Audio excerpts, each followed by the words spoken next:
Students, यात्राएं हमारे जीवन का एक महत्वपूर्ण हिस्सा रही है। एक जर्नी है जो हम बिताते हैं। जैसे कई लोग चारधाम यात्रा पे जाते हैं, बद्रीनाथ, केदारनाथ, पशुपतिनाथ, सोमनाथ, ये चार, द्वारका, चार धाम यात्रा करते हैं। कई लोग मां वैष्णो देवी के दर्शन करते हैं, कई हरिद्वार जाते हैं। हर रिलीजन में यात्राओं का बहुत महत्व है। जैसे इस्लाम में इनको एक जीवन में एक बार मक्का मदीना जाना जरूरी होता है, हज कहते हैं उसे। वैसे ही बुद्ध धर्म की एक बहुत बड़ी मान्यता है, एक धार्मिक यात्रा जिसको कहा जाता है कोरा। इस यात्रा का नाम है कोरा। अब ये यात्रा है क्या, और बता दूं, बहुत कठिन यात्रा होती है। व्हाट इज कोरा? कोरा एक रिलीजियस यात्रा है जो माउंट कैलाश, जैसे कैलाश मान सरोवर भी कहते हैं, उसकी परिक्रमा करके की जाती है। कोरा की यात्रा लगभग 4.5 किलोमीटर लंबी एक परिक्रमा है जो कैलाश पर्वत के इर्द गिर्द की जाती है। ये तिब्बत में रहने वाले बुद्धिस्ट लोगों की एक धार्मिक मान्यता है कि आप अगर कोरा यात्रा कर लें तो आपको बहुत पुण्य मिलता है। जीवन में एक बार आपको कोरा यात्रा करनी चाहिए। तो हमारी कहानी के जो ऑथर है निक मिडल्टन, वो पहुंचे हुए हैं तिब्बत की राजधानी लासा में, और वहां पे उनके एक दोस्त है लामो। वो उनको आगे के रास्ते के लिए गाइड करते हैं कि कैसे जाओ। अब मिडल्टन क्यों पहुंचे हुए हैं तिब्बत में? निक मिडल्टन का तिब्बत में होने के पीछे रीजन क्या है? वो जाना चाहते हैं कैलाश मानसरोवर की यात्रा पे कोरा कंप्लीट करने के लिए। Even though he is a Christian, but उसने सुन रखा है कि कोरा की यात्रा जो है वो बहुत महत्वपूर्ण होती है। अब मैं आपको जस्ट एक थोड़ा मैप के थ्रू समझा दूं कि तिब्बत जो है वो आज की डेट में तो चाइना का ही हिस्सा है, कोई इंडिपेंडेंट कंट्री नहीं है। सी, मैं आपको दिखा देता हूं।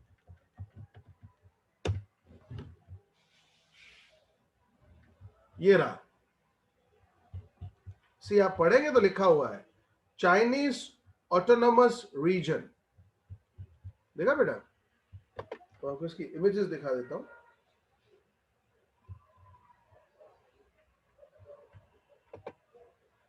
ये रहा। ये है तिब्बत, ये है तिब्बत की कैपिटल लासा। यहां भारत के करीब है। यहां से सिक्किम बॉर्डर से आप तिब्बत जा सकते हैं। इस वक्त जो हमारा भारत का इस वक्त डिस्प्यूट चल रहा है वो इसी बॉर्डर इलाके में ही है, इस हिस्से में। यहां पर भूटान भी है। थोड़ा ही दूर तिब्बत में ही माउंट नेपाल और तिब्बत के बॉर्डर पे ही माउंट एवरेस्ट भी है। समझे बेटा? तो पहाड़ियों में लोकेटेड एक खूबसूरत जगह है तिब्बत। किसी जमाने में ये इंडिपेंडेंट नेशन था, लेकिन ये आज चाइना का हिस्सा है। It is a part of Chinese country, China का हिस्सा है। तो हमारे ऑथर वहां पहुंचे हुए हैं। उनके साथ उनका एक दोस्त है जिसका नाम है लामो, और वो उन्हें गाइड करता है कि वो अपनी यात्रा कैसे पूरी करें। तो जैसे मैंने बताया कि हम सबके जीवन में यात्राओं का बहुत महत्व होता है। The story is written by Nick Middleton. Nick Middleton ने एक कहानी लिखी है। इसको हमें स्टोरी नहीं कहना चाहिए, क्योंकि ये कहानी नहीं है, ये फिक्शन नहीं है। स्टोरी बेसिकली हो जाता है फिक्शन। आप इसे आर्टिकल कहिए तो ज्यादा बेटर, क्योंकि उनकी जिंदगी से जुड़ा हुआ है। ये नॉन फिक्शन है, इमेजिनरी नहीं है। The article is written by Nick Middleton. This chapter is about the narrator's journey from slopes of Ravu to Mount Kailash to complete the Kora. रावू एक पहाड़ियों की रेंज है जो लासा में है। वहां से ये माउंट कैलाश तक कैसे पहुंचे। तो बिड हिम फेयरवेल, लामो, ये एक इंपॉर्टेंट कैरेक्टर है। ये ऑथर के फ्रेंड है, इनका नाम है लामो। लामो gave him a long sleeve sheepskin coat. अब जैसे कि आप समझ सकते हैं ये पहाड़ियों पर है, बर्फीली चोटियों पे है, तो ठंड बहुत होगी, हालात बहुत कठिन होंगे। और ऐसे में ऑथर के फ्रेंड लामो उन्हें भेड़ की खाल से बना हुआ शीप स्किन भेड़ की खाल से बना हुआ लंबी स्लीव्स वाला एक कोट देते हैं। He hired Setans, ये भी टी साइलेंट है। सेटान भी एक बंदा है जो ड्राइवर है, टूरिस्ट गाइड समझिए। Sorry. Satan's car for his journey and took Daniel along to escort him to Darchen. अब अगर आपको कैलाश मानसरोवर जाना हो तो सबसे पहले आपको पहुंचना पड़ेगा डार्जिन में। जैसे आप में से कोई अगर कभी माँ वैष्णो देवी के दर्शन के लिए गया हो तो सबसे पहले आपको पहुंचना पड़ता है कटरा, और कटरा से आप जाते हैं आगे अपनी मंजिल पे, माँ वैष्णो देवी के मंदिर पे, सांझी छत। उसी तरह से अगर आपको कोरा की यात्रा करनी है तो आपका पहला स्टेप होगा दार्जिन। दार्जिन से ही कोरा की यात्रा शुरू होती है। इस यूनिट को मैं वर्ड बाय वर्ड भी पढ़ा सकता था, लेकिन वो बहुत मोनोटोनस है, बोरिंग सा हो जाता है। इसीलिए मैंने ये सोचा कि इसे हम समरी के थ्रू पढ़ेंगे। तो आइए इसकी समरी पढ़ते हैं, समझने की कोशिश करते हैं कि ये पूरा आर्टिकल है क्या। साधारण शब्दों में कहूं तो लासा से लेकर डार्जिन तक का सफर निक मिडल्टन ने किस तरह तय किया, ये उसकी जानकारी है। ये एक तरह का एडवेंचर है बेटा। 5000 मीटर की ऊंचाई पर पहाड़ियों पे जहां पे सांस लेना कठिन हो जाता है, ऐसे में गाड़ी ड्राइव करके आगे बढ़ना और अपनी मंजिल हासिल करना बहुत कठिन रहा होगा। आइए सुनते हैं।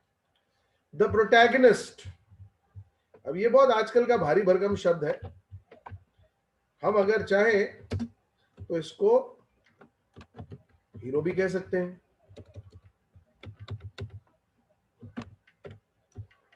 या फिर ये हमारे ऑथर भी तो हैं, तो आप यहां पे शब्द हीरो या ऑथर भी यूज कर सकते हैं।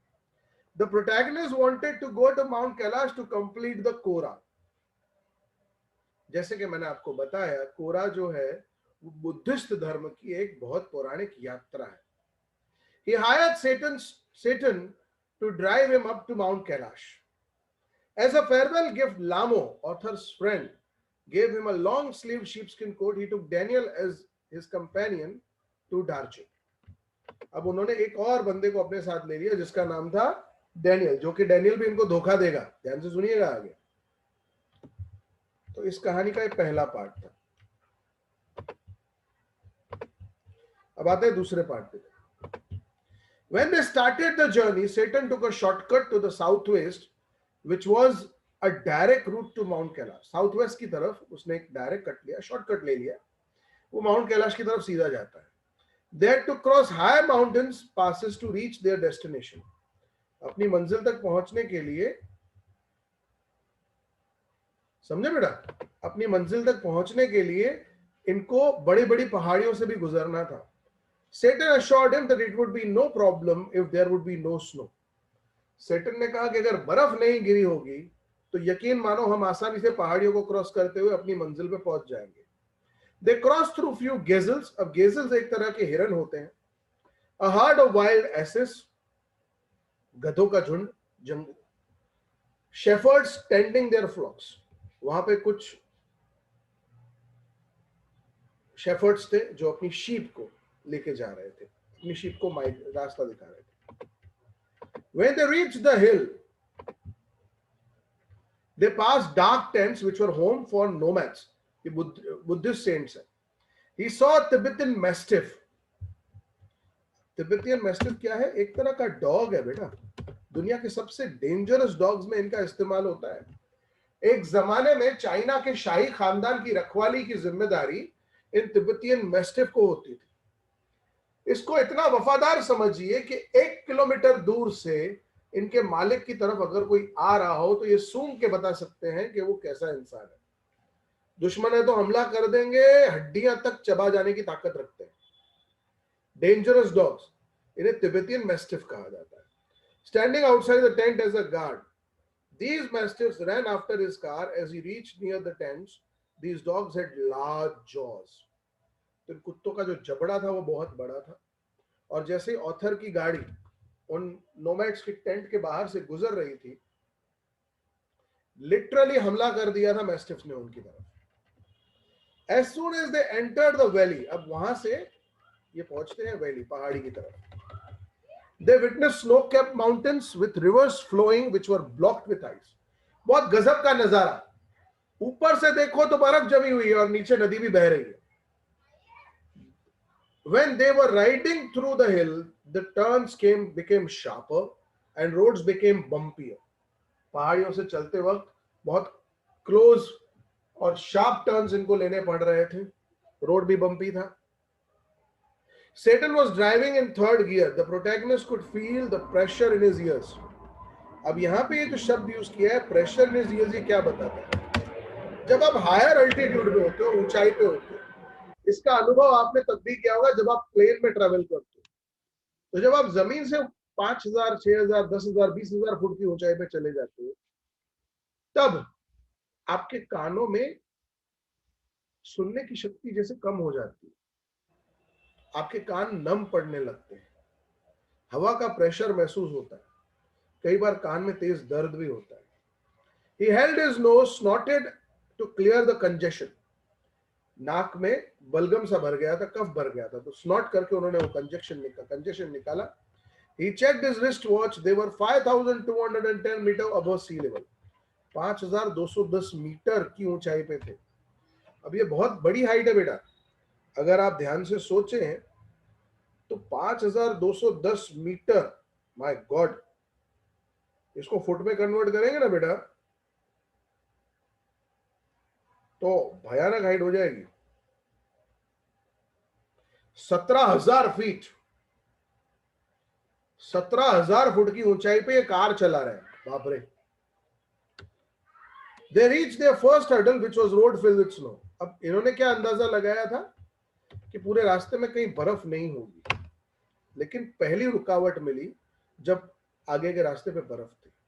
अब सेटन क्योंकि एक बहुत प्रशिक्षित, बहुत ट्रेंड ड्राइवर था, तो उसे पता था कि बर्फीले इलाकों में गाड़ी कैसे चलानी है. ये राइड्स बहुत कठिन होती है. आप में से कोई अगर कभी मनाली गया हो, या फिर वहां से रोहतांग गया हो, या फिर दक्षिण भारत में ऊटी गया हो, तो वहां पे भी पहाड़ियों पे ड्राइव करना बहुत कठिन है. शार्प टर्न्स आते हैं, रास्ता कभी अचानक सकुड़ा हो जाए पता नहीं चलता. कई बार हमने सुना है कि वादियों में, पहाड़ियों में गाड़ी गिर गई, इंसान की मृत्यु हो गई. ज्यादा दूर नहीं जाते हैं, गुजरात में ही सापुतारा की पहाड़ियां. अगर आप सापुतारा की पहाड़ियों में ड्राइव कर रहे हैं तो आपको दिन के वक्त भी विजिबिलिटी कम हो जाती है, रात की बात तो छोड़ दीजिए. तो ये बहुत केयरफुली गाड़ी चला रहे हैं. उसके बावजूद सेटन क्या करता है, अपने साथ उसने मिट्टी कैरी की है. बर्फ के ऊपर मिट्टी फेंक के वो चेक करता है कि कहां पे बर्फ मजबूत है और कहां पे पानी है, ताकि वो रास्ता ढूंढ सके. They resumed their journey. The protagonist felt his head was hurting. अब हमारे जो ऑथर है निक मिडल्टन, उनको सर में दर्द हो रहा था. He took a few sips of water from his water bottle. They were still climbing up a hill. They reached 5,515 meters. 5,515 metre, मतलब लगभग 18,000 फुट की ऊंचाई. They stopped again and this time the fuel tank hissed when Satan unscrewed the top. जब सेटन ने fuel tank का ढक्कन खोला तो अंदर से आवाज निकली. अब ये क्या था, लो प्रेशर पे फ्यूल जो होता है वो एयर में घुल सकता है, धमाका कर सकता है. इसीलिए उसने ऑथर को भी मना किया. सी, they stopped again. This time the fuel tank hissed with Satan unscrewed the top as the petrol was expanding due to low atmospheric pressure. Satan told them not to smoke around it. दो लोग थे, जैसे आप जानते हैं, हमारे author निक Middleton और उनका एक साथी, क्या नाम है उसका, डैनियल. अब ये दोनों वहीं थे. ऑथर उन्हें मना करते हैं कि भाई प्लीज, सॉरी, सेटन उन्हें मना करता है कि बेटा भाई यहाँ पे सिगरेट मत पीना, धमाका हो सकता है. Soon in the afternoon, around 2 o'clock, they stopped for lunch. तो लंच के लिए रुके. The hero's या author's headache was gone by now. By late afternoon, they reached the small town called Hor. ये पहाड़ियों में बसा हुआ छोटा सा एक शहर है. They reach the east-west highway again. It was the old route from Lhasa to Kashmir. Daniel got off the car and took a lift to highway again. अब डैनियल ने इनका रास्ता होर पे छोड़ दिया. डैनियल चलने वाला था डार्चिन तक, लेकिन उसने यहीं पे अपनी जर्नी खत्म कर दी और होर से वो आगे निकल गया. Their car had a few punctures which worried Satan. उसी वक्त क्योंकि होर में रुके हुए थे तो सेटन ने अपनी गाड़ी चेक करवा ली. भाई कुछ पंचर वंचर हो तो बनवा देते हैं. He got them fixed all and the protagonist waited at a local cafe. जब तक पंचर बन रहे थे, हमारे जो ऑथर हैं लोकल कैफे में बैठे हुए थे. Of Hor while having a glass of tea. He found a Hor a miserable place. इनको लगा यार जो होर है बहुत ही गंदी जगह है, बहुत दुखदायक जगह है. It's not a pleasant place to be. After a while, Satan reached to him and they resumed their journey again. थोड़ी देर बाद सेटन वहां आता है और इनका लंबा सफर फिर शुरू होता है और फाइनली ये पहुंचते हैं जाके डार्चिन.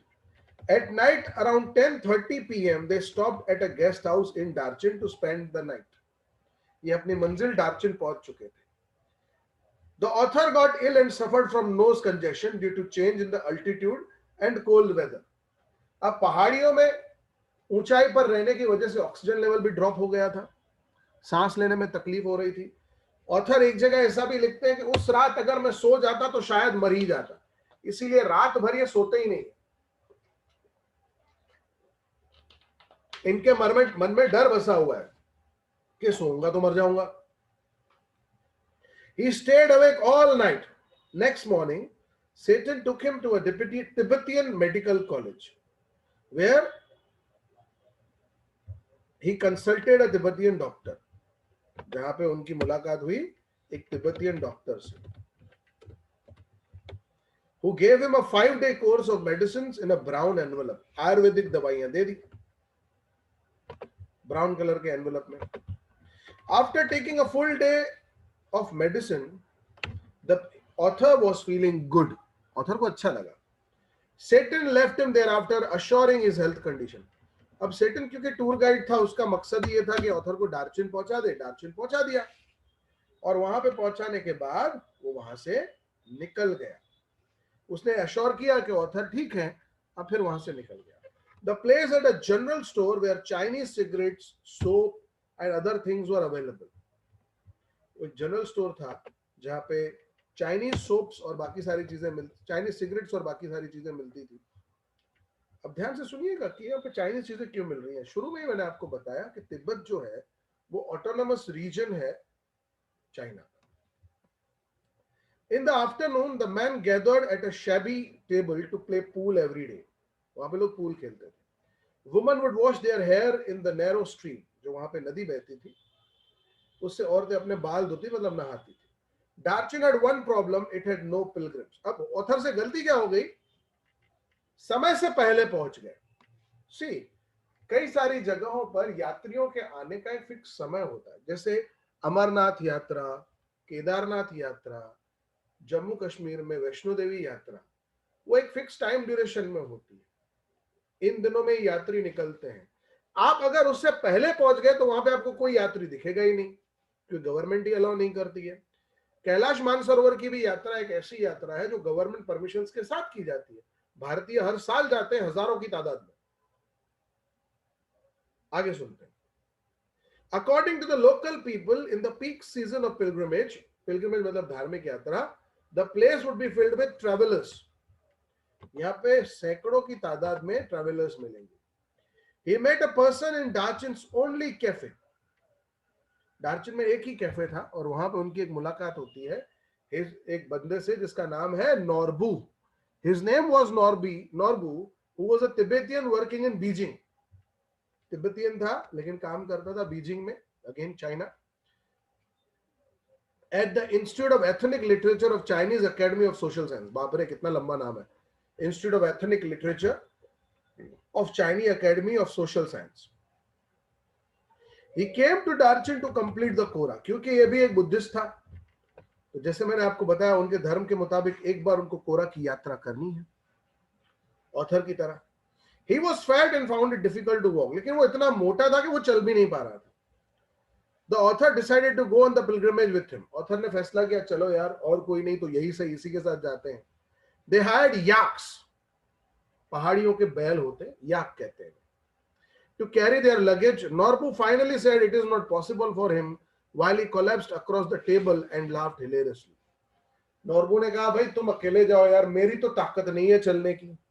His tummy was also too big. उसका पेट भी बहुत भारी था, तो याक पर भी बैठता तो शायद गिर ही जाता. यानी ऑथर ने ये कोरा की यात्रा अकेले पूरी की. यहां पे आपका यूनिट खत्म हो जाता है. ये कहानी को आप इन अ वे एक ट्रेवलॉग भी कह सकते हैं. तो ये क्या है?